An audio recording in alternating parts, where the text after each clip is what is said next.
Serge Goyens, je suis très heureux de vous rencontrer pour évoquer une exposition dont vous êtes le commissaire, que vous avez organisée, que vous avez mise en place dans un endroit qui vous est particulièrement cher, qui est la maison Lismonde, que l'on appelle aussi la maison des Roches à Linkebeek, qui est cette maison que l'artiste Lismonde a occupée à partir des années 70, si je ne me trompe. Aujourd'hui, avant.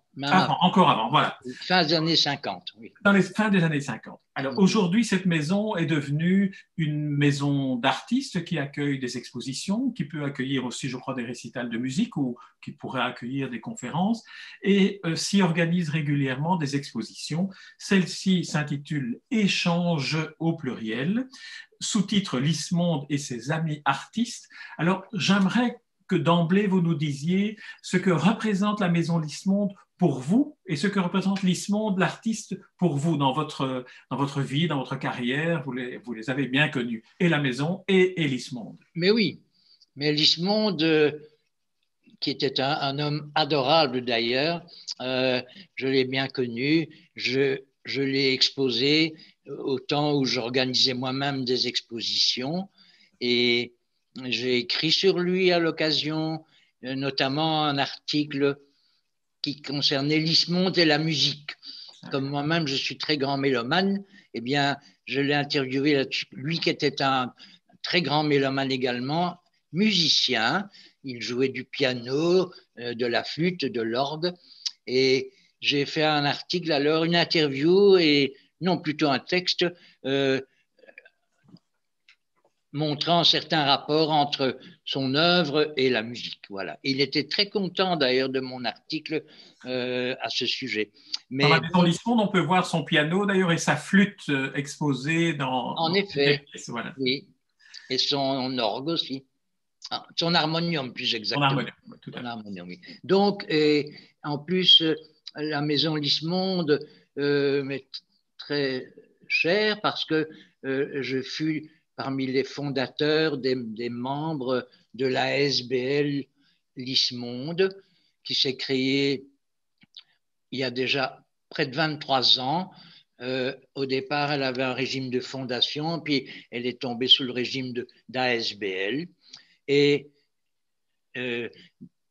dès la mort de Lismonde, qui avait, comme vous l'avez dit, Jean, légué sa maison à la commune de Linkebeek, à charge pour la commune d'abriter cette ASBL maison Heus-Lismonde, puisqu'on est dans en terre de facilité en tout cas.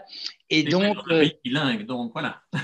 Mais oui, et il a, à partir de 2000, je crois, ou 2001, 2002, lui étant décédé en 2001, nous avons organisé, nous avons abrité son œuvre et nous avons organisé plein d'expositions et nous essayons, quand je dis nous, c'est donc le conseil d'administration, nous essayons de promouvoir de la meilleure façon possible l'œuvre de Lismonde, qui est quand même une des grandes figures de l'art belge.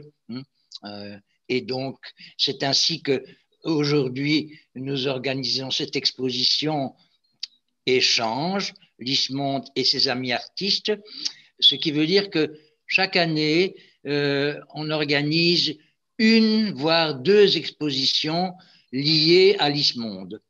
Et nous en avons déjà fait au moins une bonne dizaine, avec chaque fois la publication d'un catalogue. Voilà, et comme celui-ci pour Échange que vous avez écrit et que vous avez et qui est un très beau catalogue, parce qu'on peut déjà faire une pré-visite, je dirais, à l'intérieur du catalogue, puisque la plupart des œuvres exposées y sont reproduites et dans une reproduction de belle qualité. Et ces expositions Lismonde ont chaque fois un thème différent, un thème, quoi, pour ne pas toujours montrer les mêmes œuvres, évidemment. Et cette fois-ci, c'est la première fois que l'on fait cette exposition où il n'y a pas que des œuvres de Lismonde, mais comme vous le dites, des œuvres que Lismond a pu acquérir ou échanger avec plein d'artistes. Moi, j'en ai retenu une quinzaine, je crois, des artistes belges, souvent de sa génération, ou plus ou moins, et quelques artistes étrangers également qu'il a rencontrés lorsque, par exemple, il est allé faire un long voyage en 54 en Italie. Il a rencontré là le grand maître bolonais Morandi, Giorgio Morandi, avec qui il y a eu échange. Et nous présentons du reste une belle estampe double face à l'exposition. Mais il a, comme pour parler des artistes étrangers, il y a également plusieurs graveurs qu'il a rencontrés parce que Lismond a eu une très belle production d'estampes et il a participé à beaucoup d'expositions internationales à l'étranger.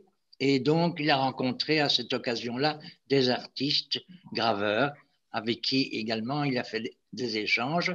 De même qu'il a également fréquenté plusieurs endroits où créer ses œuvres. Si vous le voulez, on va passer en revue quelques-uns des artistes qu'il a rencontrés, mais auparavant, j'aimerais que vous nous disiez quelques mots sur cette pratique des échanges. Est-ce que c'est une pratique courante ou est-ce que c'est la sympathie naturelle de Lismond qui fait qu'il avait cette habitude avec ses amis artistes de faire ces échanges qui nous permettent de voir des œuvres de lui et d'autres collègues? C'est une pratique courante d'après les artistes que je fréquentais, mais pas quand même très généralisée non plus. Et lui, il a fait, par intérêt vis-à-vis de certains artistes. Je pense notamment à celui de qui il y a pas mal d'œuvres, le sculpteur Jean-Paul Lannen. Alors là, ils se sont rencontrés aussi d'ailleurs lors d'un voyage en Italie. Ils ont sympathisé. Et ce qui fait qu'à un moment donné, Lannen a conçu une très belle sculpture que nous présentons dans la maison qui est en permanence, dans la maison Lismond. Et qui a été faite pour la maison Lismond. Là, c'est une œuvre spécifiquement faite par Jean-Paul Lannen pour la maison. Le titre, c'est pour la maison Lismond. Et elle est magnifique, hein, elle est intégrée dans la maison. Oui, c'est vraiment une œuvre exceptionnelle. Et l'échange est très précis. Il s'agit d'un merveilleux grand fusain qui s'appelle ceux d'Aramitz. Et ce grand fusain a été donc échangé contre la sculpture. Fusain que, entre-temps, nous, Maison Lismond, avons racheté. Parce que durant ces dernières années, nous avons acquis parfois quelques belles œuvres pour compléter, si vous voulez, le patrimoine de notre patrimoine des œuvres de Lismond.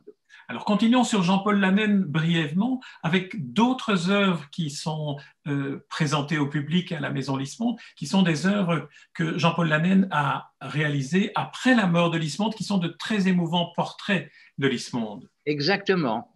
Comme Jean-Paul Lannen a survécu à Lismond de quelques années, eh bien, il a réalisé vers les années 2002, je pense, 2003, une série de dessins d'après photographie. Et d'ailleurs, on montre parfois le dessin de Lannen vis-à-vis de la photographie. Notamment les mains.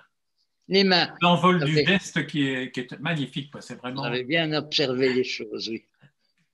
Alors, si vous voulez, on va continuer avec un autre artiste que j'aimerais qu'on évoque pour être sûr d'avoir le temps de bien l'évoquer, parce qu'il montre aussi, en plus de Morandi sur lequel nous reviendrons, il montre aussi la dimension, la curiosité et l'intérêt que Lismond suscitait à l'étranger, en particulier dans le cas présent avec Lishi Mao, qui est un enfin, un artiste chinois qui est venu à la Maison Lismonde, qui a rencontré Lismonde et avec lequel ils ont échangé des œuvres à l'encre qui sont absolument magnifiques, dont l'une avec cette maxime que je me permets de citer, qui est se divertir dans l'art. Et j'ai l'impression que cette maxime de Confucius s'applique magnifiquement bien à cette génération-là, ou en particulier à la Maison Lismonde.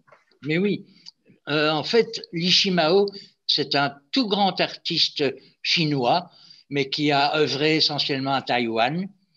Artiste qui est décédé il n'y a pas longtemps et qui a suscité des musées aussi bien en Chine continentale qu'à Malacca et même à San Francisco, musée qui porte son nom.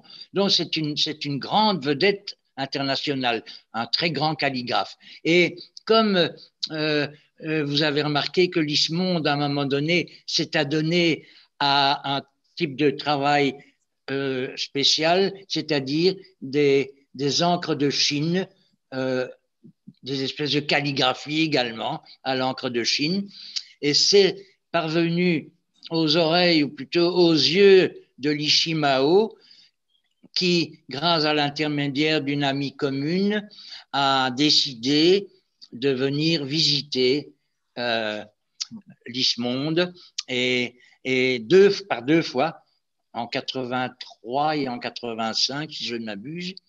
Et ils en ont profité, si je puis dire, pour faire un peu, non pas œuvre commune, mais chacun travaillant, si bien que Li Shimao a réalisé 4 très beaux dessins calligraphiques, plus celui auquel vous faites allusion, avec la devise de Confucius, qui lui a amené sur Kakemono lors du 2e voyage. Oui. Et nous exposons ces œuvres, à côté desquelles, vous aurez remarqué, on a mis 2 signes de Lismonde, puisque c'est ainsi qu'il appelait ces encres de Chine, 2 signes, et pour un œil un peu distrait, vous pourrez penser qu'il s'agit du même artiste, évidemment. Et il y a des documents photographiques qui montrent tout cela. Oui. C'est vrai que c'est la même technique, c'est l'encre et c'est la voilà. même technique du geste, donc on voit des similitudes, mais c'est vrai que ça montre aussi la diversité et la curiosité de Lismonde vers d'autres formes de techniques et d'autres formes d'expression artistique. J'aimerais qu'on revienne, si vous voulez bien, à Morandi pour que vous me racontiez un peu comment s'est passée la rencontre avec Morandi. C'était en 1954. Oui. Lismonde va faire un voyage en Italie qui le conduit à Bologne, pardon, c'est à Bologne qu'il rencontre Morandi. Et alors, quelle est cette œuvre de Morandi que l'on voit qui est assez spectaculaire? Mais il s'agit d'une pointe sèche, si je ne m'abuse, enfin d'une eau forte d'un côté. Mais c'est une œuvre imprimée de part et d'autre, avec 2 sujets différents, assez ancienne. Et figurez-vous que nous avons encore trouvé sur l'encadrement la trace de l'envoi postal, du colis postal qu'avait réalisé Morandi, lui envoyant donc à Linkebeek ou à Linkebeek ou encore à son ancien domicile, je ne saurais trop le dire. Mais ils se sont rencontrés, donc Lismonde ils se sont rencontrés, ça c'est certain. Et ont pu échanger.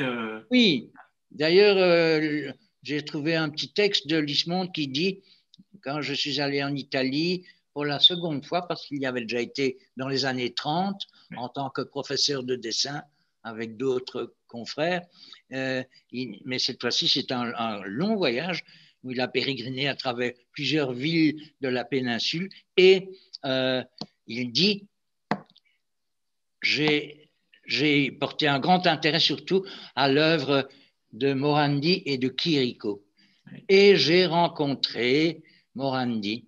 Et probablement qu'il y a eu un échange, mais jusqu'à présent, on n'est pas encore certain parce que Lismonde avait réalisé lors de ce périple à Rome, à la Pinacothèque de Rome, 5 ou 6 lithographies. Et je me suis dit que probablement, il lui avait offert l'une ou l'autre de ces lithographies. Et Françoise Robert Jones a fait une enquête auprès de Bologne et du musée Morandi pour savoir si ils avaient retrouvé ces estampes éventuelles. Mais jusqu'à présent, on n'a pas encore eu une réponse. Alors, en ce qui concerne les estampes, j'aimerais que vous évoquiez, si vous le voulez bien, ce que j'ai appris dans votre catalogue, c'est que une partie des impressions des estampes de Lismonde se faisait aux ateliers Robbe à Frameries. Est-ce que vous Oui. pourriez me dire quelques mots sur ces ateliers Robbe dont aujourd'hui Bruno Robbe, le petit-fils du fondateur des ateliers Robbe, continue à faire un travail remarquable de graveur. Oui, en effet. Mais oui, mais c'est un atelier très renommé, créé par le père et poursuivi par le fils, comme vous dites. Du reste, au centre de la gravure, l'image imprimée à la Louvière, qui était dirigée jusqu'il y a peu par Catherine de Braquelaire, qui, entre parenthèses, est la présidente de notre ASBL, Lismonde.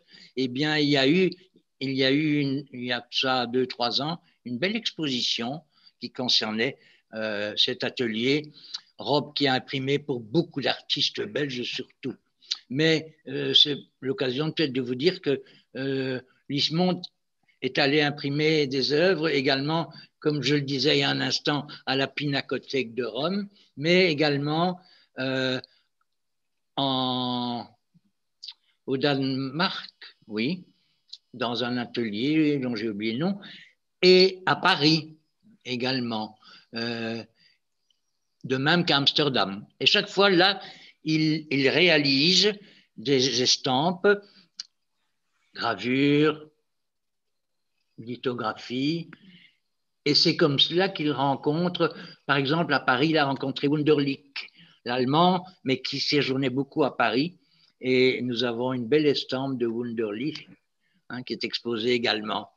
Alors, on ne pourra pas évoquer dans cet entretien tous les artistes qui sont comme cela dans cette exposition d'échange, mais j'aimerais qu'on évoque André Wilquet, non pas pour ce qui est exposé, mais pour le fait que c'est, et là je l'ai découvert dans votre catalogue, que c'est grâce à André Wilquet que la rencontre entre Lismonde et Philippe Robert Jones a eu lieu. Philippe Robert Jones, auquel une exposition magnifique a été consacrée il y a 2 ou 3 ans à la Maison Lismonde, et qui est le premier auteur d'une monographie vraiment conséquente et de référence consacrée à Lismonde. Alors, quelques mots sur cette rencontre Wilquet-Jones-Lismonde. Ah oui, mais Lismonde a rencontré Wilquet parce qu'ils étaient tous les deux professeurs de dessin, oui, ou d'orfèvrerie, je crois, pour Wilquet, à l'Athénée royal, où Lismonde avait d'ailleurs fait ses humanités dans sa jeunesse. Donc. Et voilà, ils ont sympathisé. Et André Wilquet a d'ailleurs acquis un très beau fusain qui représente un porc, et qui est exposé d'ailleurs actuellement chez nous. Et il a, par ailleurs, nous avons 2-3 dessins de Wilquet également à la Maison Lismonde. Et puis en plus, un jour, ils faisaient partie tous les deux du Rotary Club. Et le Rotary s'était mis en tête d'acquérir des œuvres d'artistes et puis en finale de les disperser par une tombola. Et lors de cette tombola, André Wilquet a racheté un très beau fusain qui est aussi exposé. Non, qui n'est pas exposé, parce que maintenant ce dessin se trouve chez son fils en France, mais un très beau dessin. Donc voilà le type d'échange. C'est pour ça que sur la couverture, on a montré André Wilquet et Lismonde devant une sculpture d'André Wilquet, bien sûr, oui.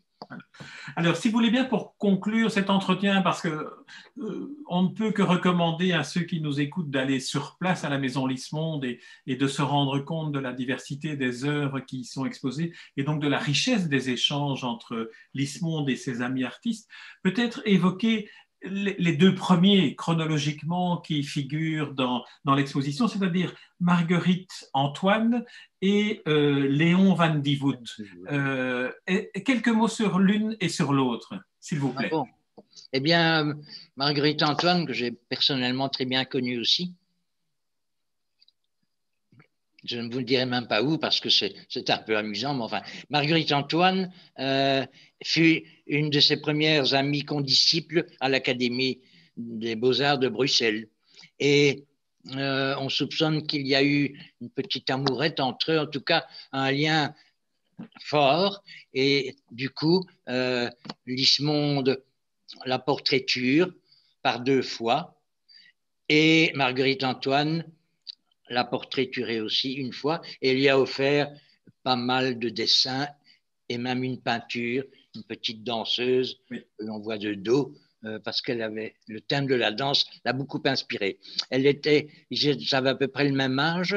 Quant à Léon Van Dievoet, c'est un homme qui s'est surtout fait connaître comme architecte, mais qui également s'adonnait à la peinture, au dessin et à la gravure. Et c'est également un vieux compagnon de l'Académie de Bruxelles, pour la bonne raison que Lismonde a suivi, après son parcours plastique traditionnel, peinture, dessin, il a suivi des cours d'architecture également. Et ils sont devenus très amis. C'est, je crois, le plus ancien ami de Lismonde. Ils ont voyagé énormément ensemble. Il y a des tas de documents photographiques où on les voit soit à vélo, en moto, en voiture. Et donc, et Van Dievoet a fait pas mal de clichés de Lismonde et lui a donné pas mal de, enfin, quelques œuvres, des dessins, de même que nous venons de recevoir encore un lot d'œuvres de Van Dievoet qui concerne souvent la description de la maison Lismonde, offert par le fils de Léon Van Dievoet. Mais j'ai commencé par eux dans le catalogue parce que chronologiquement, ce sont les plus vieux amis. Il y a également Paul Delvaux. Oui, mais dont on ne voit pas d'œuvre de Paul Delvaux. Non, non. Voilà. Pourtant, il y a eu échange, ça c'est certain. Mais en fait, Lismonde a vendu plutôt cette aquarelle qu'il avait échangée contre un fusain, beau fusain. Figurez-vous, ce fusain, après la mort de Delvaux, la fondation Delvaux l'a aussi vendu. Et nous l'avons racheté. Une vue de Rome, une vue du forum à Rome, oui. C'est dommage que cette aquarelle de Delvaux n'ait pas pu être prêtée à cette exposition. Je n'ai pas retrouvé la source, le lieu, le propriétaire actuel. Parce qu'il y a une belle photo de Delvaux. Il y a une photo, par contre, de Delvaux regardant un fusain, je crois, de Lismonde. En effet, lors de la rétrospective. Il regarde avec une belle intensité. Oui. On voit que c'est pas. C'était lors de la rétrospective au Musée Royal qu'avait organisé précisément Philippe Robert Jones, qui était alors conservateur en chef, lorsque d'ailleurs a été publiée la monographie rédigée par lui. Mais j'ajouterai que depuis lors, il y a eu une deuxième monographie dont votre serviteur est l'auteur. Et cette monographie, son intérêt, c'est qu'elle contient un DVD avec le catalogue raisonné. Oui, effectivement, le catalogue raisonné. Voilà, ça a été un énorme travail que j'ai dirigé et donc voilà, c'était une grande activité également de la Maison Lismonde de réaliser ce catalogue raisonné. Et d'autre part, il y a également tout un travail accompli d'archivage, hein, oui. Sans compter qu'à la Maison Lismonde, je le dis en passant, nous organisons à côté des expositions de Lismonde, mais d'expositions d'artistes invités, 1 à 2 par an aussi au moins. Nous organisons également des concerts. Hein, et évidemment, tout ça est un petit peu mis en veilleuse avec la crise sanitaire. Mais elle va bientôt. Mais la crise va se terminer un jour et ce sera l'occasion de répondre à l'appétit de tous ceux qui ont été privés de ces visites, de se rendre à la maison Lismonde. Enfin, l'exposition a quand même lieu. Hein, tout à fait. Non, elle est accessible. Blanche et se désinfecter, etc., avant d'entrer, avant de pénétrer dans l'exposition. Et alors, je voulais encore terminer en disant que aussi, nous avons tous les mercredis un atelier d'enfants. Et ça ferait très plaisir à Lismonde, qui aimait beaucoup. Oui. Et c'est vrai que ça fait partie de la vocation aussi d'une maison qui est léguée à une commune, comme que ce soit Linkebeek ou une autre commune, d'avoir cette activité d'intégration sociale ou des enfants ou de pouvoir les sensibiliser à l'art. Et c'est une des très belles vocations de la maison Lismonde. Serge Goyens, je vous propose qu'on mette ici un terme à cet entretien, quitte à ce qu'on continue à se voir lors de prochaines expositions, ou pour évoquer plus en détail votre monographie et le catalogue raisonné des œuvres de Lismonde que j'ai omis de mentionner. Je vous prie de m'en excuser. Et nous aurons l'occasion d'en reparler. D'ici là, je vous remercie vraiment d'avoir consacré ce temps pour nous parler de Lismonde, de cette exposition, de la maison Lismonde dont vous vous occupez avec un conseil d'administration très impliqué et très dynamique. On a cité Catherine de Braquelaire, on a cité Françoise Robert Jones et vous-même qui constituez un noyau très actif et très dynamique pour cette maison Lismonde. Merci beaucoup Serge Goyens. Avec plaisir.